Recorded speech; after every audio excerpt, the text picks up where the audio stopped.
everybody would think to themselves, well, I would have done that slightly differently. Doesn't mean it's right or wrong. We use the term all the time in the business, chocolate and vanilla, right? I want chocolate, you want vanilla. One of us has to pick a flavor. He would always pick the flavor. Now it's my turn to pick the flavor. Right. It's all good. It's all ice cream, right? But it's my time to pick the flavor, and I have to be confident in those decisions. And I can't look back and say, well, what would Vince want to have for a flavor? Because it just wouldn't be authentic then.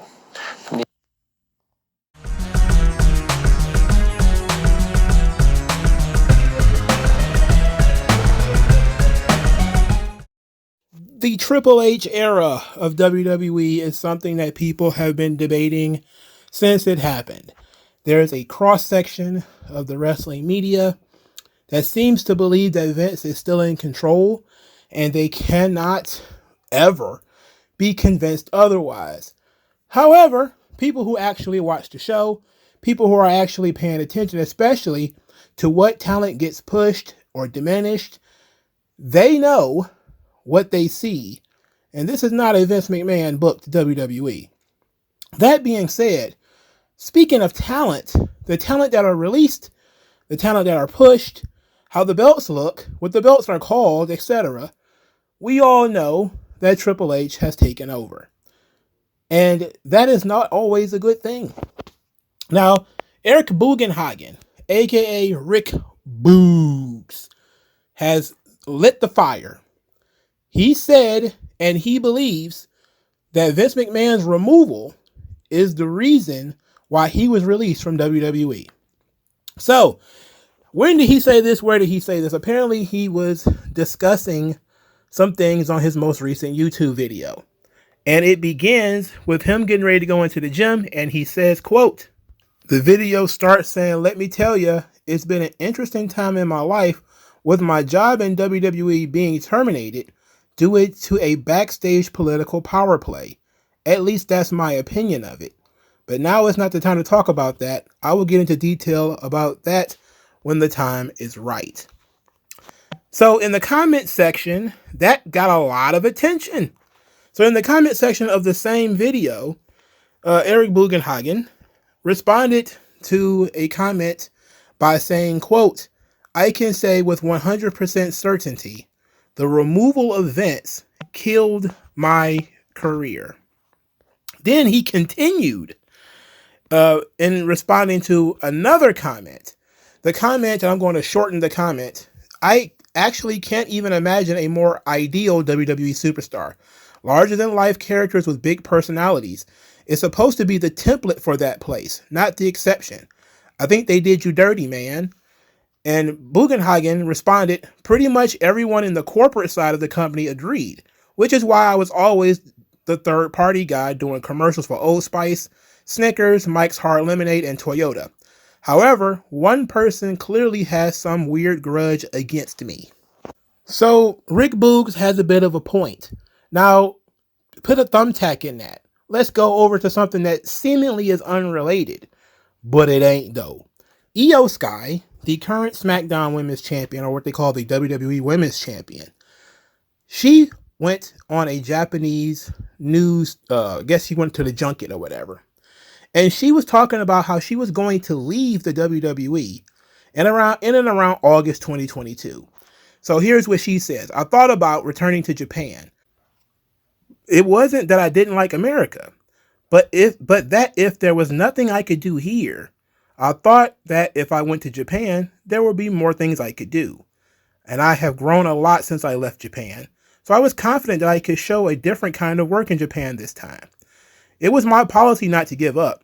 I set a goal to work hard until the contract was over, and I stayed there for about a year. I appeared at SummerSlam 2022 when my contract was about to end in 1 month. So her contract was about to go up. So what does this have to do with Eric Bugenhagen? Well, this is about backstage politics. That's what this whole thing is about. Vince McMahon seemingly was not going to renew Io Sky's contract. He was going to let her leave.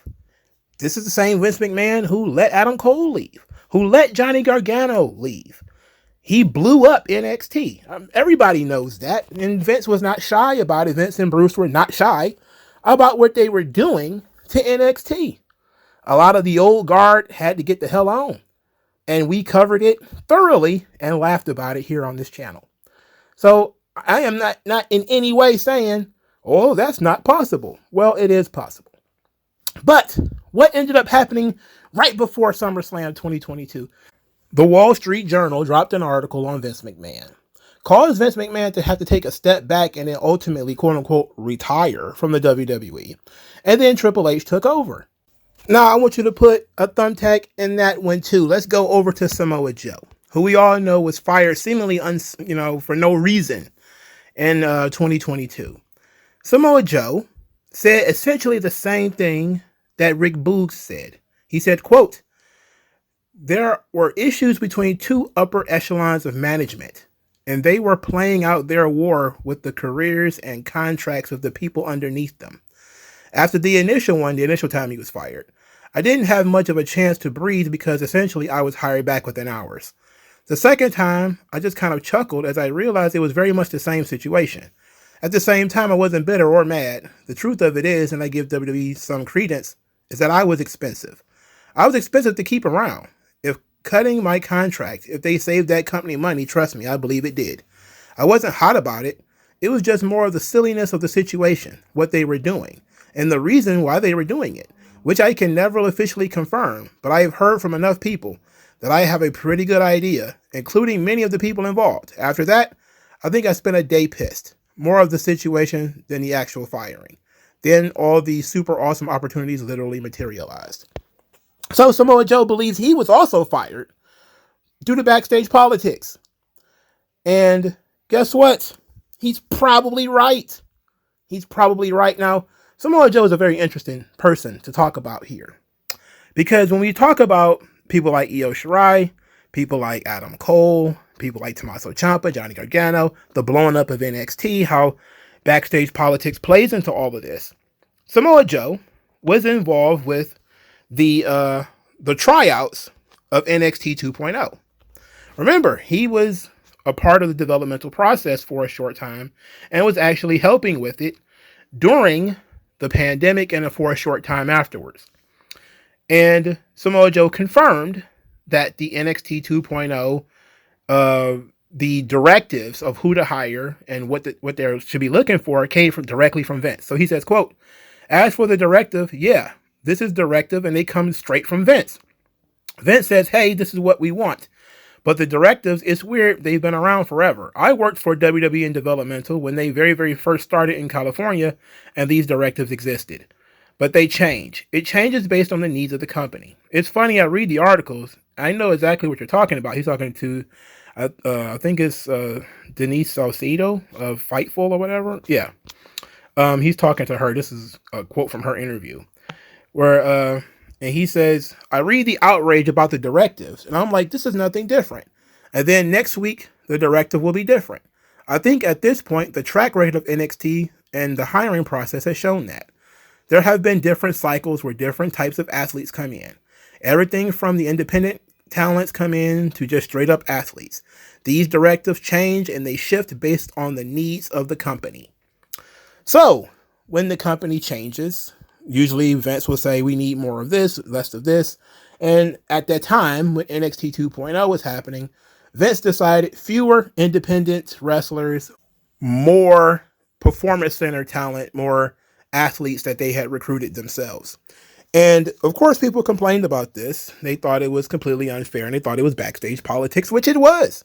But it was based on the needs of the company. Now, in this situation, we go back to Rick Boogs. He is a person who is saying, hey, look, I was doing all of this third-party stuff. These people clearly liked me. They were utilizing, maybe not in the ring, but they were utilizing me in other avenues. There was an opportunity there. And then somebody in corporate, we don't know who that person is, magically decided he was expendable and got rid of him. Is he wrong to feel that way? Absolutely not. Io Sky was going to go back to Japan because she felt there was nothing else for her to do in America. She thought she had reached her ceiling. Why is that? Because Vince was not looking to push Io Shirai. So she was going to go back to Japan. Was she wrong to think that? No. They're both right. And Samoa Joe confirms it, that there is a lot of dick measuring going on in the management circles.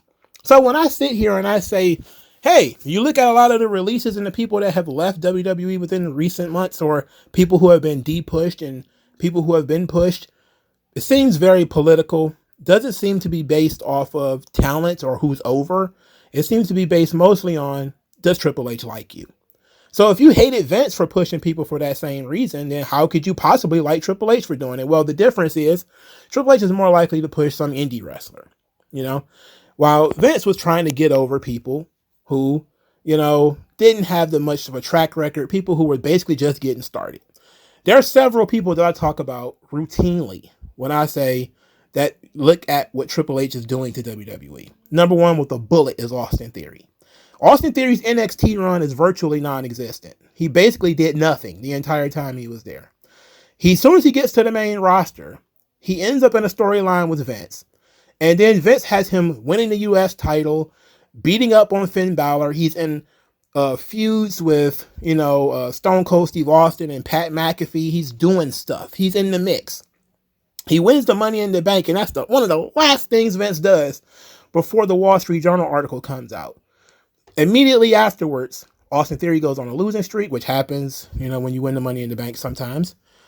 But then the stupidity of he cashes in the Money in the Bank for the U.S. title and loses, and then spends months doing nothing afterwards. Well, it's pretty obvious how political that was, wasn't it? Let's take a look at Liv Morgan. Liv Morgan in NXT did nothing. Can you even remember Liv Morgan in NXT? Nope. She didn't do much in the early, and I'll give Liv Morgan some credit. She was in WWE for a long time. But when she finally started getting over around 2020, 2021, Vince was pushing her. She was in tag teams. She was winning tag team titles. And then she finally got her big singles push, which led to her, of course, her match with Becky Lynch in Raw, I think of 2021 or 2022, one of the two. And then she ultimately won the SmackDown Women's title. What happened? Well, in June or July of 2022, Triple H took over. Liv Morgan immediately drops her title to Ronda Rousey and has been doing nothing ever since. Let's take another one. Alexa Bliss. How about that one? Alexa Bliss in NXT. She was a manager. She didn't really do much of anything else. She goes up to WWE main roster.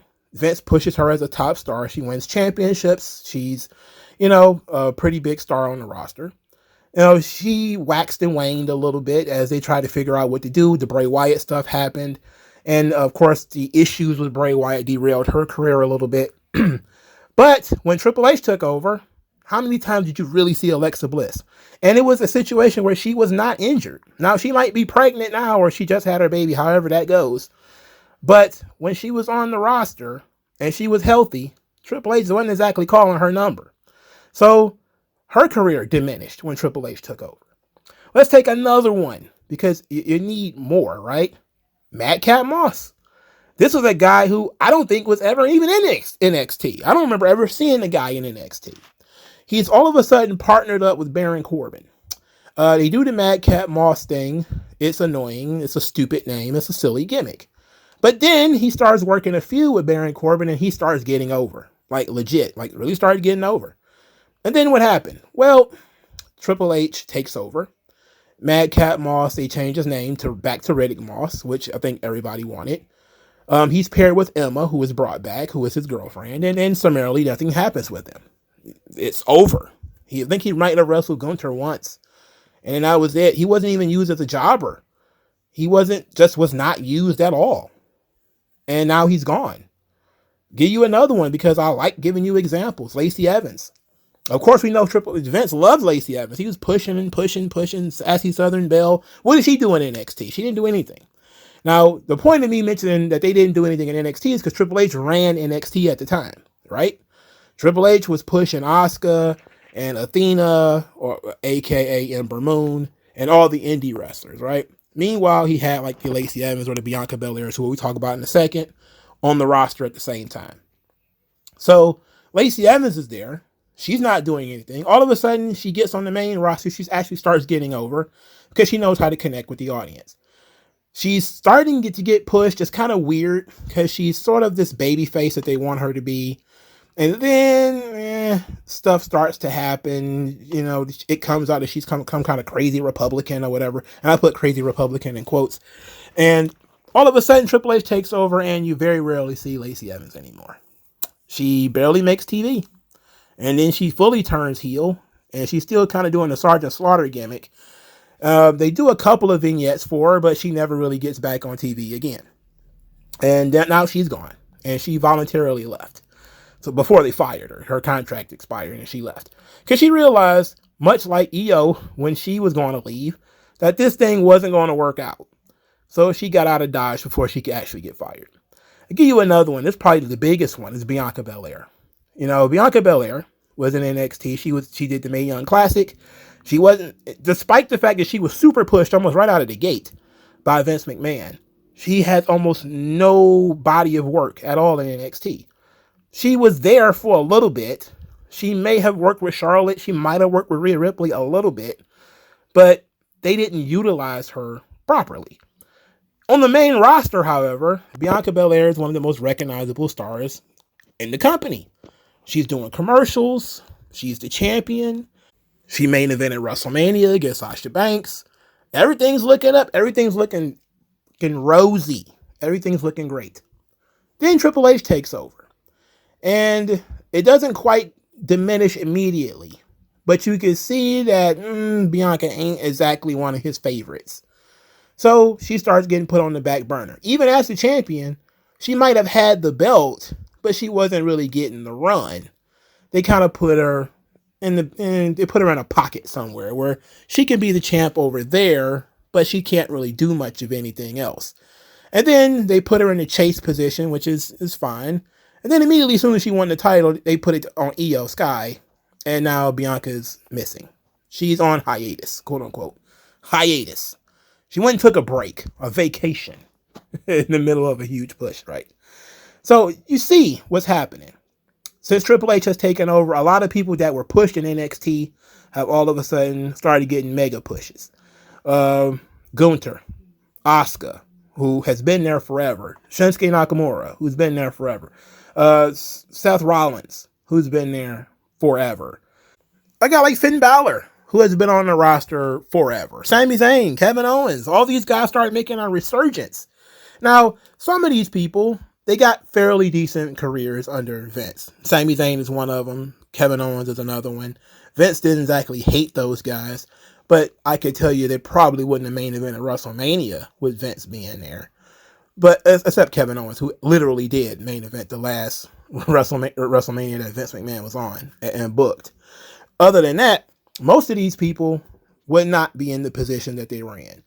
So many of them had been sort of also rans in WWE who have been there for 5 years, 6 years or more. When you look at NXT 2.0, when Vince blew up NXT, we go back to that. We talk about guys like Tommaso Ciampa being he was kept around because they wanted to utilize him to put over Braun Breaker, but that was the only thing that they wanted from him. Once he put over Braun Breaker, they put Tommaso Ciampa in the closet. They didn't care about him at all. They let Adam Cole leave. They let Johnny Gargano leave. There wasn't any rush to re-sign Io Shirai. They were not that interested in quite a few of the talent that Triple H had nurtured while he was in NXT. Now look at the reverse. Now Triple H has taken back over. NXT 2.0 is gone. Now it's NXT 3.0 maybe. You can notice that they changed the logo to denote that Triple H has taken back over. And what happened? The Creed brothers, Braun Breaker, Von Wagner, Briggs and Jensen, Joe Gacy, several people that were pushed during the NXT 2.0 era.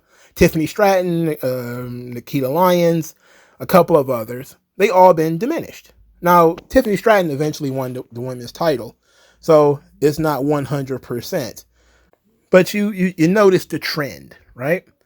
Now, NXT recently has been trending upwards in terms of ratings. But the reason is they keep putting main roster stars on there. Dominic Mysterio is on the show. Rhea Ripley's wrestling on the show. Becky Lynch is wrestling on the show. And back in the NXT 2.0 days, there was occasionally a main roster guy popping up, but it wasn't one of the upper level, highly visible stars like a Becky Lynch wasn't wrestling. I think AJ Styles may have wrestled on that show. But when you look at the politics, and you want to put that in quotations, it always has been there. And now people are starting to see that Triple H, who they know is a political animal from his early 2000s days. I mean, the Reign of Terror existed for a reason, and they called it that for a reason. Now, all of a sudden, Papa H can't do no wrong. He didn't do nothing to Eric Bugenhagen. It was the injury. He blew out his leg. I'm like, bro, that's like over a year ago. And even so, he was doing stuff with your sponsors. He was a spokesman for the company. So even if he couldn't wrestle, he was still doing work for the company. So it's a little bit more to it than, oh, he got injured or he was injury prone. Because we know that Triple H doesn't mind certain people who are also injury prone. I mean, just look at what happened, what's been happening. The resurgence of Ronda Rousey since Triple H took over. The resurgence of Shayna Baszler. Bringing in Zoe Stark and putting her with Trish Stratus, even though she can't talk worth a damn. And she gets the big push with Trish Stratus. And there's probably plenty of people who probably would have fit that gimmick a little bit better. The bringing in of Alba Fire and Isla Dawn and then killing them on SmackDown and then never using them again. Time of recording, they still have not wrestled a match since they lost that tag team match. So you look at this stuff, and it's clear that the transitional period in WWE, in which Vince and Triple H are toggling back and forth control of the company, or control of the creative. That's probably a better, more accurate usage. Is having a negative effect on the talent. Now, this was an issue that took place in WCW. Jim Ross talked about it in several documentaries and on his podcast, etc., about how the revolving door of bookers in WCW led talent to be confused because you'd go from one guy being the golden boy to another guy, and then other people would get in control, and then somebody else was the golden boy, and there was no stability, and it felt like it was chaotic. Right now, it's got to feel the same way. And for the lower mid-card talent in WWE, a guy like Shinsuke Nakamura could be on the roster forever. He's been coasting for years. And now all of a sudden, he finds himself enthralled in a world heavyweight title feud when he was nowhere near this a year or so ago. Just nowhere near. He's barely in the company at that point. Same thing with a guy like Seth Rollins, who was being used mostly to put over Cody Rhodes. And then all of a sudden, now he finds himself as an unbeatable world champion. Interesting. There are a lot of talent. Now, I'm not going to say everybody that was released because I don't know that to be true. I'm just saying I'm looking at a lot of talent, especially a lot of the more visible talent that we're actually getting over. Guys like Matt Riddle, who I think is another one. I mean, you even got some people who they weren't fired, but their role have definitely diminished in the company, like Bobby Lashley. I mean, Bobby Lashley went from being a world champion fighting Brock Lesnar to a guy who can barely get on the show. I mean, it's very bizarre when you look at how Triple H has shook up the company and that you're not allowed, at least as a fan, to have other fans pay attention to it and say that, hey, some of the people, even if I don't like them that much, they were more over than the people that you're pushing now. I think it is not an argument to say that Liv Morgan is more over than Io Shirai. It is not an argument to say that Lacey Evans was able to generate heat more than Io Shirai. And she got ousted. Now Liv Morgan is injured. We'll see what happens when she returns. But Lacey Evans is out. It stands to reason when you got to look like a guy like Rick Boogs, who was able to get the crowd behind him, a guy like Elias, who had people chanting "Walk with Elias," who got this tremendous reaction. These guys are far more over than some of the talent that Triple H has decided to push. And yet, here they are unemployed. Meanwhile, Triple H putting the Viking Raiders on TV every week, and nobody cares about these guys, you know? And that stuff is what jumps out at me. I mean, how can you argue it? How can you argue that somebody who gets a reaction, even if they're not the best in-ring general in the world, but somebody who gets a reaction and they shouldn't get pushed? Now, the idea that, Vince McMahon was being, stubborn when it comes to the push of like Zack Ryder.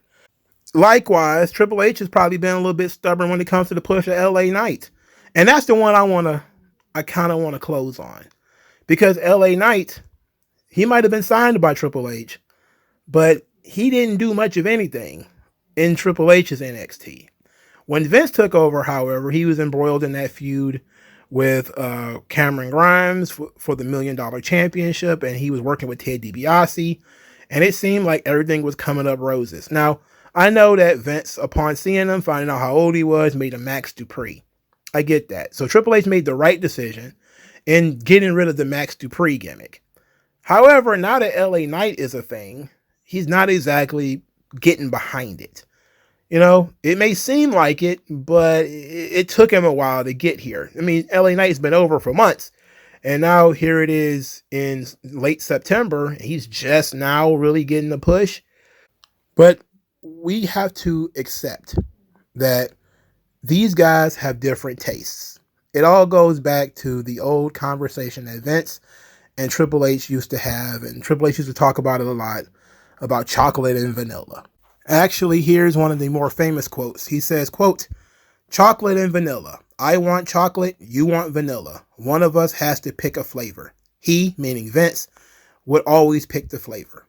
Now it's my turn to pick the flavor. It's all good. It's all ice cream, but it's my time to pick the flavor. And I have to be confident in those decisions. I can't look back and say what Vince would have for a flavor because it just wouldn't be authentic then. So Triple H is picking the flavor. And all of these people who are still in denial, every time they see somebody like Nia Jax and they think, Vince hired Nia Jax. Triple H must really hate Nia Jax. Like, what makes you think that? What makes you think that Triple H doesn't like Nia Jax? What makes you think that Vince probably hated Nia Jax? We don't know. But Triple H is the one picking the flavor. Eric Bugenhagen is confirming it. The people that you see getting pushed are Triple H favorites. The people who were released, quite a few of them, were people who are not Triple H favorites or people who Triple H didn't see any value in. And that's just how it is. So I'm glad we can finally start opening up and having this conversation. This is just round one. I'm almost certain we're going to have this conversation again. And we're going to have this conversation every Monday, every Tuesday, and every Friday from this point forward. Because it is what it is. And all of these podcasters who keep trying to say, it must be Vince. Vince is doing it. You're living in a delusion. Triple H says, I'm picking the flavor. Nick Khan says, Triple H is picking the flavor. Vince says, Triple H is picking the flavor. Ari Emanuel says, Triple H is picking the flavor. So guess who's picking the flavor? The billionaires have no incentive to lie to you. Triple H is making bad decisions. You're mad that people got fired? Blame Triple H. You don't like the creative? You think matches are boring? Blame Triple H. Tommaso Ciampa and Giovanni Vinci got the lowest rated match in all of Raw history. Blame Triple H. Because he's the one booking it. You can't keep blaming Vince. Because even the talent know that it's not true anymore. All right? All right. Like, share, subscribe. I'll talk to you guys later. Peace out.